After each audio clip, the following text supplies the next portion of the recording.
Здравейте, приятели! Добре дошли в поредния епизод на предаването Firestart с мен Върпат Шапатян и кулинарното шоу. Искам да ви представя рататуи. Може би се чуете защо не изглежда както предния път, само да загладим малко мустака. Всъщност това е истинския рататуи. Предния е неговия внук. Всъщност това е дядото на рататуи, затова и рататуи носи името на рататуи. Това е истинския рататуи, това е оригиналният рататуи. Защо рататуи го няма внука? Моя приятел, моя набор, защото отиде да раздава автографи след успеха на първото предаване, но днеска неговият дядо ще го замести достойно. Ще наблюдавам за какво става дума.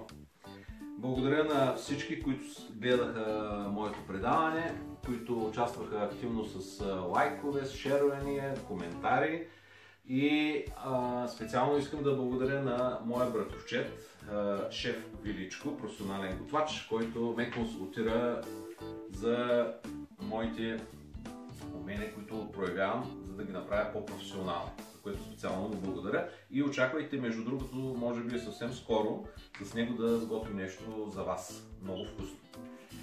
Днеска предаването започваме с това, което ще готвя. Става дума за пуйка. Основното ястие е пуйката. Тъй като в този сезон се готви пуйка, ще я напълним с дропчета и ориз. Съвсем стандартно с зеевци отстрани. Като канапе подправки са стандартни: черен пипер, чубрица, сол, малко лук, краве масло, бахар, пресен юзъм и дафиново листче ще използвам и олио, стандартно знаете. Преди да започнем самото готвене, става дума, че пуйката трябва да бъде почистена. Аз се почистих преди това с тези люспи, които стават по краката, с обрязване на кожичките, които са излишни, които стърчат, почистване на крилата. Тук има едни ногти, които се махат, които не се използват. В общи линии това е и пуйката вече е готова. Ще пристъпим към приготвяне на плънката. За целта ще нарежем лукът за да го запържим. Знаете как се реже лук, пак нищо особено, трябва да бъде нарязан на купчета.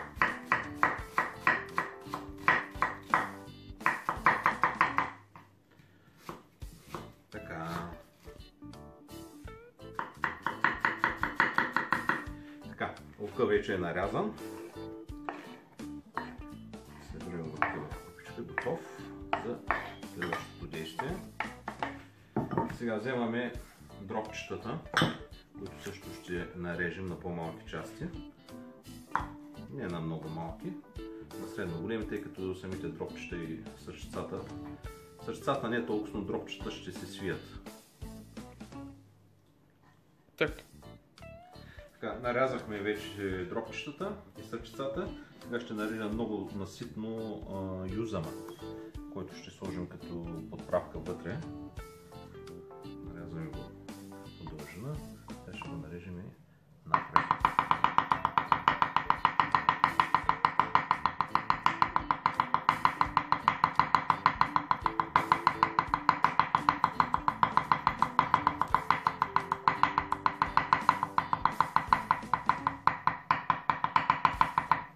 Ето го.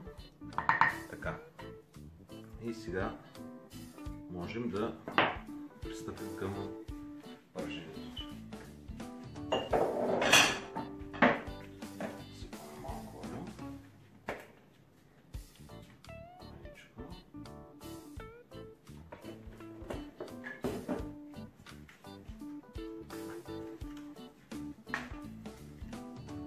Слагаме и краве масло. Една бучка.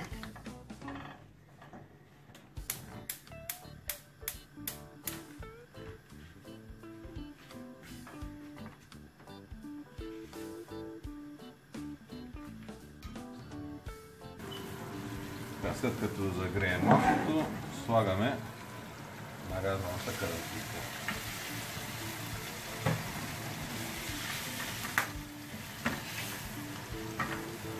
Чакаме малко да се запражи.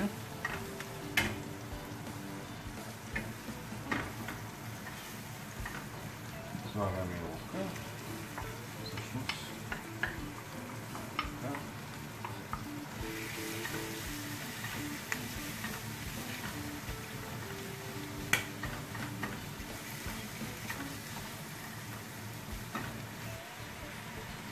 Слагаме малко сол, вкусяваме на сол.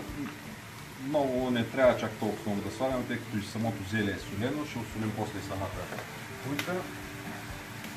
Ще изсипим поправката вътре. Виждаме, ще сложим и чубричка малко.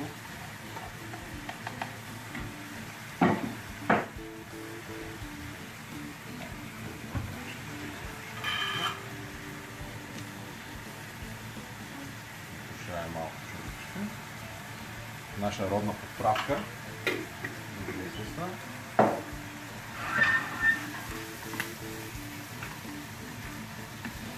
Изчакваме да се позапържи.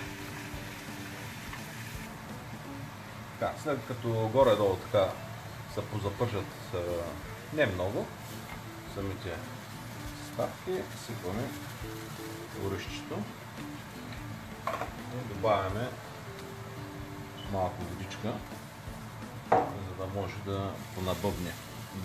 Целта е наистина да понабъбне, без да търсим пълната готовност на ориза. Така и продължаваме да къпим на слаб огън.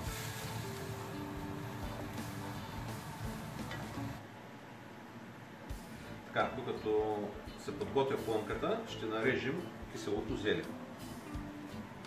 Него го режем съвсем стандартно, като за готвене. Няма да правим зелеви сърми, така че вземаме самия лист и го нарязваме на ситно. Направим няколко разреза в тази посока, напречно, дължина и го нарязваме така.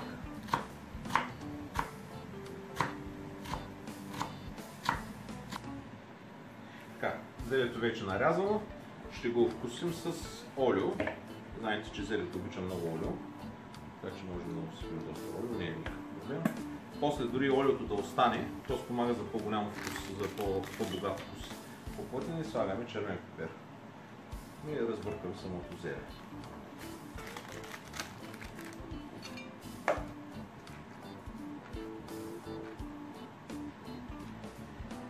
Така, зелето вече е овкусено с олио и червен пипер. Сега ще направим една манипулация, много специална. Преди нея обаче ще смесим малко краве масло. Около 2 супени лъжици, 3, между 2 и 3. Горе-долу са достатъчни от кравето масло. Хубаво е да е мекичко, да е разтопено. Към него ще прибавим малко черен пипер за овкусяване. Сега ще ви кажа защо правим това. Ще прибавим и отново ситно нарязан юзъм.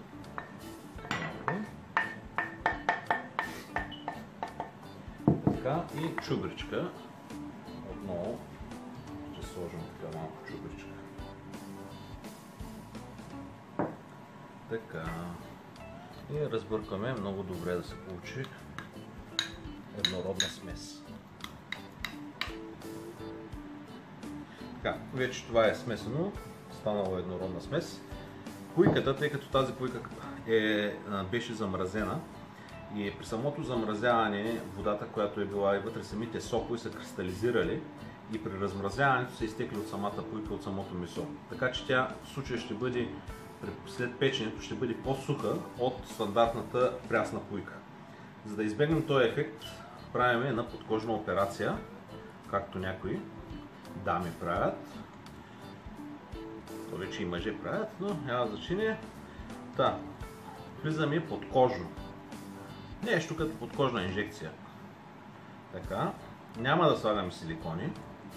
Принципът горе-долу е същия. Отлепяме кожата на гърдичките основно. Защото знаете, че там е бялото месо и там е основно цялата сухота, която се събира на месото. Влизаме много внимателно така навътре, защото така ще избегнем при самото печене да се изсуши месото. И тъй като няма да стоим да я поливаме постоянно при печенето, ще направим този номер. За целта вземаме готовата смес, краве масло, вкусена с чубричка, с черно пиперче и вкараме подкожно.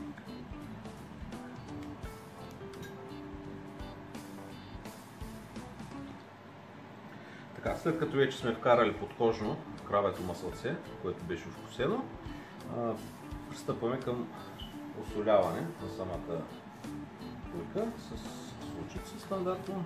Знаете, нищо особено.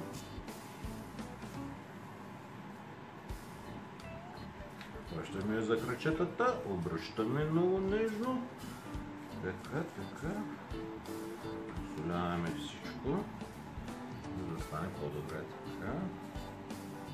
И същевременно може и тук вътре, защото и там има нужда от сол. Така, вече е готова. С това преминаваме към червеното пиперче. Посипваме без да се притесняваме. То си е вкусно и ще стане все по-вкусно. Отваряме крилцата, помишките много внимателно. Така, бутчетата. Отново и вътре. Слагаме. Нека да поимва. Това придава допълнителен вкус. След като я посолихме, с червен пипер вече ще е готов, ще опечеме в този гювеч. За целта мъничко олио отсипваме така на дъното. Нека да поимва. Слагаме малко канапе от зелето, което предварително сме вкусили. Така, слагаме канапето, както казах, за да не му е студено на птичето. И сега след малко ще го загреем, всъщност, но все пак. Сега преминаваме към пълненето на плънката.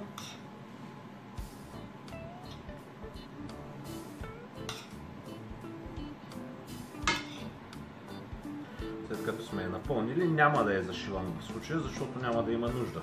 Просто тя е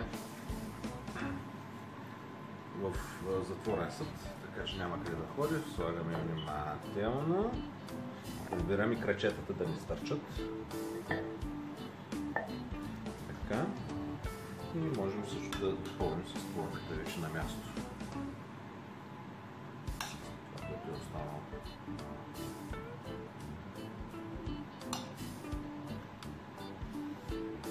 Така, сложихме вече плънката вътре под плънката, запълнихме. Ще сложим няколко зранца бахар. Така за ароматче малко. Отляво отдясно, право прекрасно, малко да фенолище на друга страна от другата.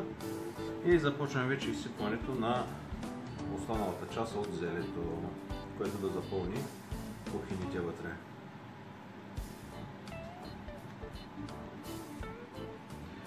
Вече е сложено, добре оплътнено. Ще налеем и малко водичка да сложим, защото ще има нужда. Зелето ще се олегне, това не е проблем.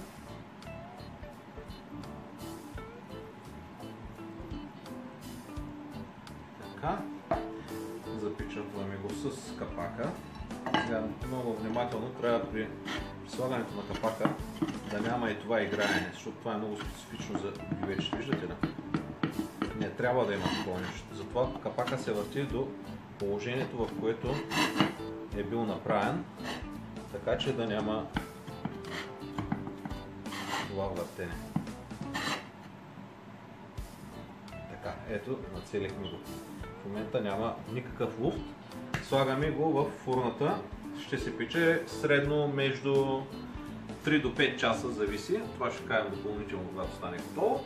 На 170-180 градуса. Фурната не трябва да е загрята предварително, тъй като това е гювеч, може да бъде спокойно, ако се вкара директно в гореща фурна. И нека печенето започне сега.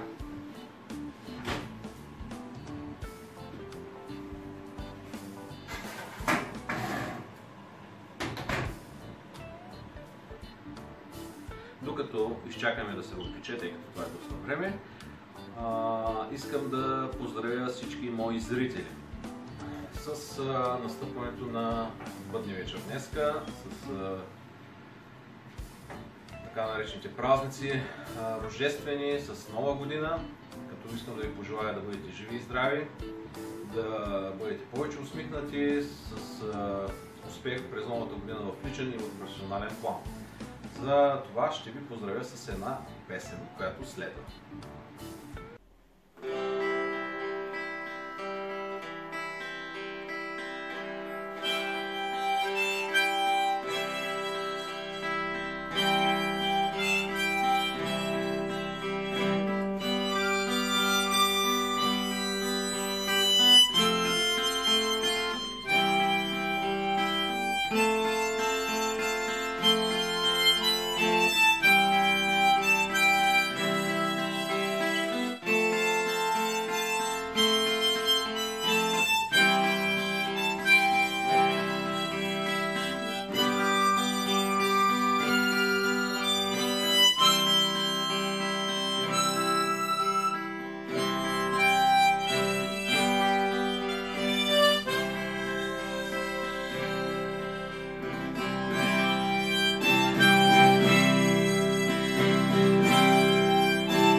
въпреки че дойде и най-важният момент от цялото готвене, да видим какво сме направили. След близо 4 часа и половина, но реално около 4 часа и 10 някъде, защото фурнът, като загрейнали, помните, че сложихме ги вече в студена фурна. Нека да видим сега какво се е получило. Така, всичко изглежда доста добре като цяло. Сега ще пробваме да видим как са се получили нещата. Така, забиваме малко, за да срежем. Ето тук курчката се отличила.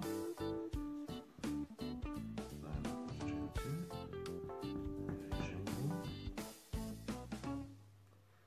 Така, това доста добре се опеква реално, ще става на конци.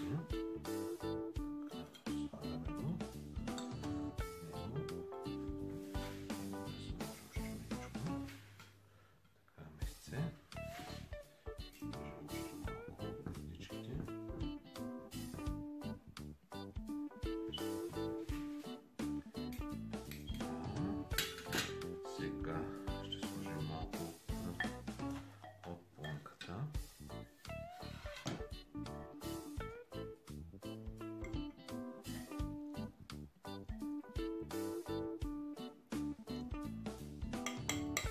Вземем една ложичка.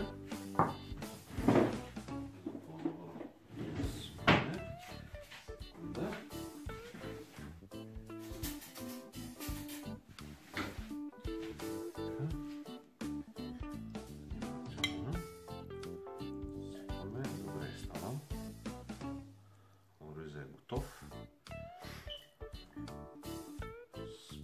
Приготвим. Сипваме още малко от тази плънка. Сега можем да сипем вече и от зелцето. Също готово.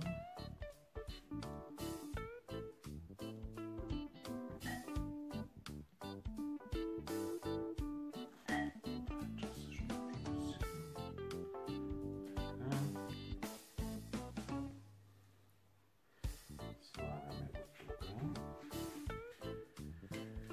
Така. Можем да гарнираме с една колка от зеленото за красота. За нещо друго. Зеленото винаги изглежда красиво. Така. След малко естествено ще го опитаме, ще трябва да изчакаме да изстине. Докато чакаме, аз ще дам отговора на предната загадка. За мен все още оставаше загадка, защо никой не можа да я отгадне и защо имаше или нямаше активност по нея. С изключение на един най-зрител от Русе, който каза, че ножът е режал, защото е твърд и бил гладък и нещата, които режал, били по-меки от него, което също може да мине за някакво обяснение, но в случая ще ви покажа една схема, за да стане по-ясно това, което искам да ви обясня. А именно така, простичко. Имаме силата F върху площ S. Когато силата е върху тази площ S, тази площ е малка, се получава рязане. Какво ще стане, ако площта е по-голяма? Същата сила F върху само че по-голяма площ няма да имаме рязане, защото тогава, за да получим рязане във втория случай, ще трябва да увеличим неимоверно много силата F. Това е простичка механика, няма нищо сложно в нея. Затова и така нареченото ножа, когато е остър, реже лесно, без усилие, когато е по-тъп, слагаме повече, впрягаме повече сила за това нещо. Това е отговор на загадката. Ако изгледате и следващото предаване, в него ще има нова загадка. Този път съм решил загадката да бъде по-лесна. Явно тази загадка се оказа малко по-трудна. В случая ще опитаме малко това, което сме направили. Малко ще вземем листце. Така. Малко дробче ще захапим, същица в случая. И малко зелце. Все пак е горещо.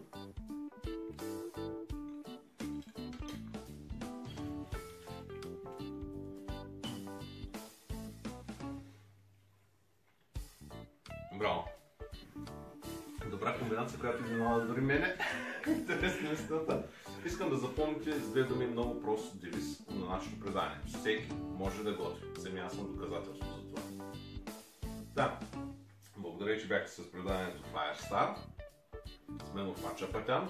За сега сме Firestar, след време ще бъда Стар, а след още много време ще бъда Суперстар. На здраве! Пожелавам ви весели празници, да сте живи и здрави и довиждане до следващия път.